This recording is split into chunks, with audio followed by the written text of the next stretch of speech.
I say what ho, chaps and chappets, Game Chap and Bertie here. Yes. Yes, fellows, and I dare say we have here quite a serious point of news information for you concerning a recent copyright claim made by a group against our channel, and furthermore, the surrounding circumstances regarding that and the Minecraft community.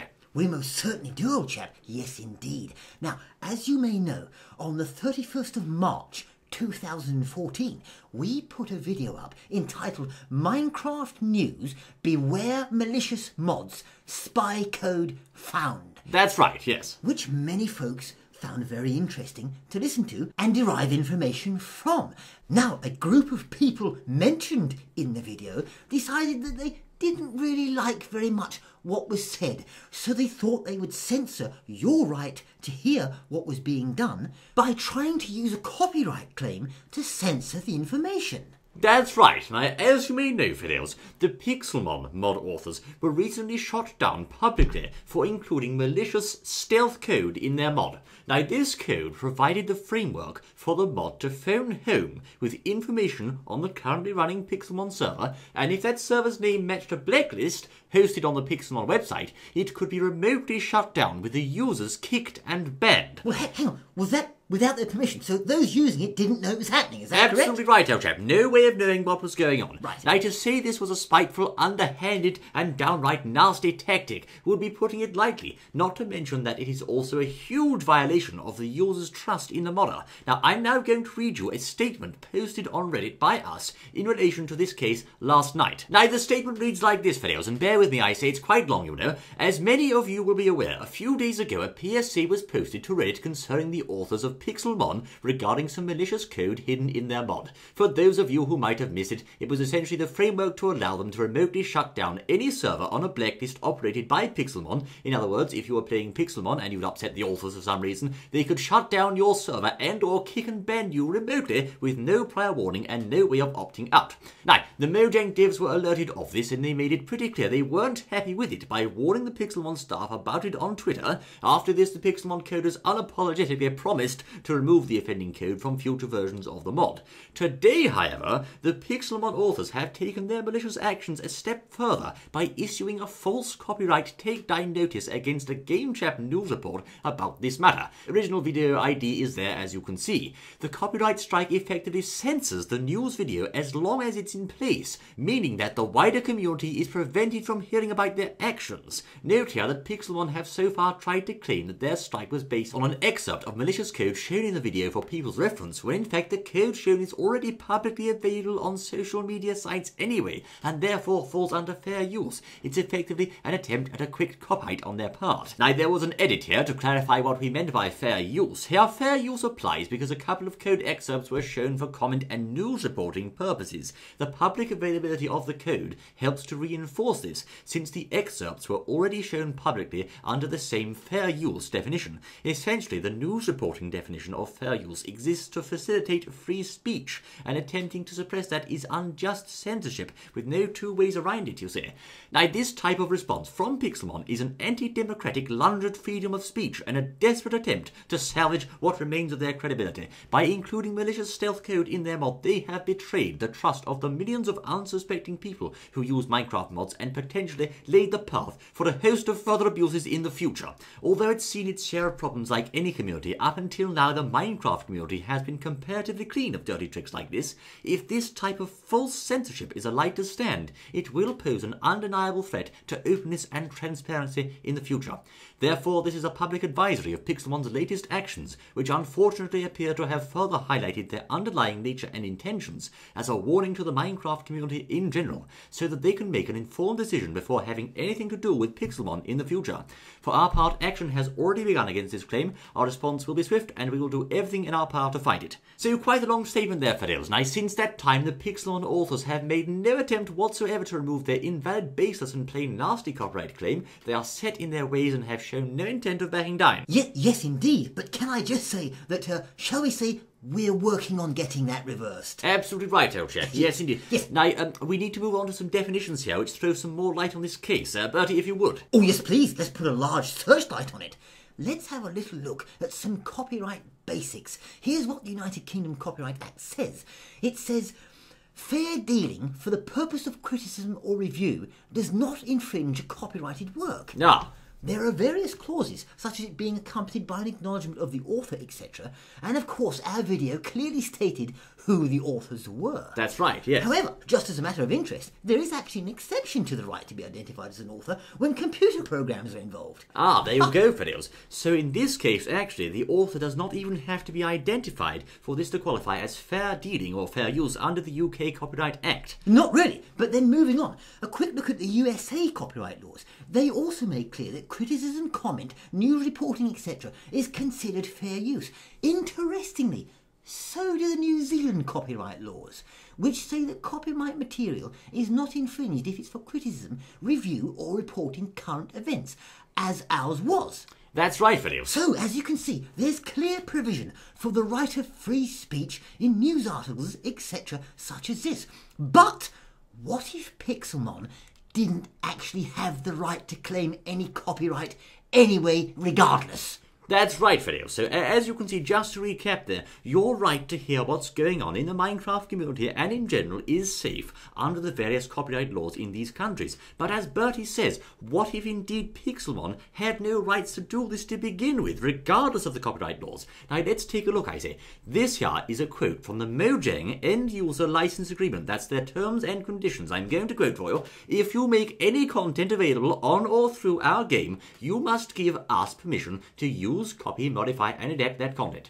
This permission must be irrevocable, and you must also let us permit other people to use, copy, modify, and adapt your content. If you don't want to give us this permission, do not make content available on or through our game. So actually, as we've just seen there, videos, Pixelmon had no right whatsoever to tell us or YouTube that we could not use their content in our news report, because it says in the Mojang terms that we can do exactly that. Oh, I see. You mean because you must also let us permit other people to use, copy, modify, and adapt the content type? Exactly, that's right. So therefore, by making the Pixelmon content available in the first place, they actually let Mojang permit us to use, copy, modify, and adapt that content. So it's a lose-lose either way. Either that way or in the way of news and free speech, etc. Quite right. It's lose-lose, you see, Fiddles. I must say, Pixelmon's copyright claim against our news video was completely baseless and totally unjustified in either law or legal terms. It was, I believe, at its core, a selfish and cruel strike at the heart of free speech on the internet, a spiteful and vengeful hit trying to smother and conceal the truth about their unscrupulous actions. Now, of course, it's unfortunate that they have indeed done these things, and, you know, it's most regrettable for them, no doubt, but we are only presenting what has happened. We're not saying they've done something they haven't done. It's actually happened, and we are reporting that news to you so you can hear it, you see. Most certainly, and just picking up on what you said, it's no doubt just an attempt to restrict free speech, etc. And they even admitted to doing this on social media in a tweet to GameChap himself. They did, that's quite right, and needless to say, Fiddles, we are not particularly happy with their actions, and our case is in progress as we speak. Now, we move to another facet of copyright here, Fiddles, a most interesting one. Let's go a bit deeper, shall we? It's Richard Best to file a false copyright claim against GameChap in this way, when the mod authors themselves are in undoubted breach of the copyright of another party. That's right. Can you guess who it is, Fiddles? Let me think. I've got an idea. Yes, red caps come to mind. Oh. Indeed, Fiddles, Nintendo. Now, by including copyrighted Pokemon designs and names in their mod Pixelmon, as well as selling these on their website, they are, of course, in breach of copyright themselves, except they are in actual breach, whereas, of course, we weren't in any breach at all by using their material for fair use, news reporting, etc., and so forth. So hypocrisy gone to seed? I believe we might have a case on it, old chap, yes. Now, all of this, of course, Fiddles, is not to mention that the malicious code included in their mod is completely against Mojang's end-user license agreement to begin with, and that's why the Mojang devs told them in no uncertain terms to stop doing it. Most certainly, and I think they had a little something to say in the Reddit thread. They might have done. Now, once more quoting from those Mojang terms, please think carefully before you make any content available, because it will be made public and might even be used by other people in a way you don't like. Now, trying to stop certain people from using their mod just because they don't like those people is not only morally wrong, it's a breach of Mojang's terms. It most certainly is, and let's remember that we're not just talking about showing some code from a mod.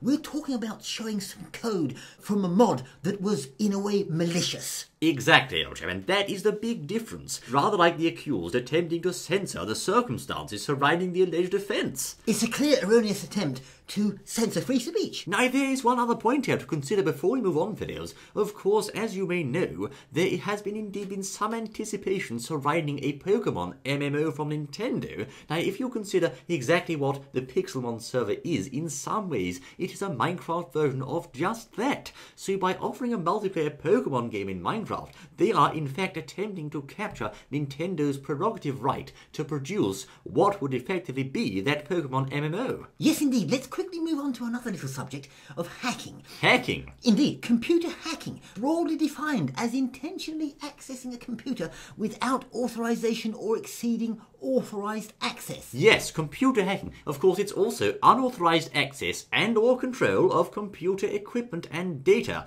Now, the Federal Computer Fraud and Abuse Act makes clear that anyone who intentionally accesses a protected computer without authorization and as a result of such conduct causes damage is liable to prosecution. So if there was some code somewhere that had something in it which could access people's computers without them knowing, it could be illegal. Indeed, there could be a case, old chap. Now, the inclusion of Pixelmon's malicious stealth code, were it to make it to the final, would not only be questionable at best, it would also come dangerously close to approaching criminal territory, as per the definition just cited under US law.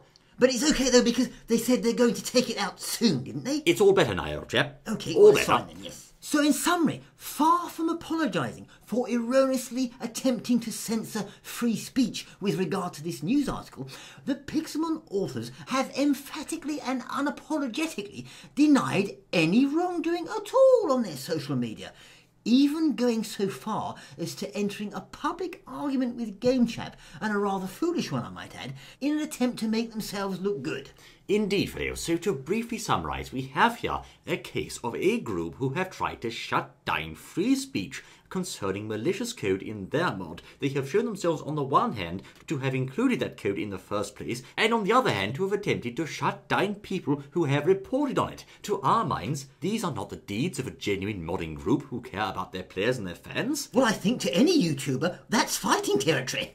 Well, indeed, old chap. So I hope you can appreciate, fellows, that perhaps we're not taking this quite as lightly as they might have hoped. Thank you kindly for listening thus far, and we do hope this helps to shed a little light on exactly what's been going on here. We most certainly do, and thank you all for your words of support. Yes, indeed. To those who have supported us in this particular case, thank you very much for your sentiments there. Much appreciated. Now, indeed, fellows, I dare say we apologise for the brief interruption in our content here. We will look forward indeed to producing more exciting videograms in the near future. Well, most certainly. Yes, indeed, fellows. Do join us in the next exciting outing with Game Joe and Buddy. We look forward to it. Until then. There is an old proverb which says, "He who makes the queen sacrifice should firstly consider the pieces on the board."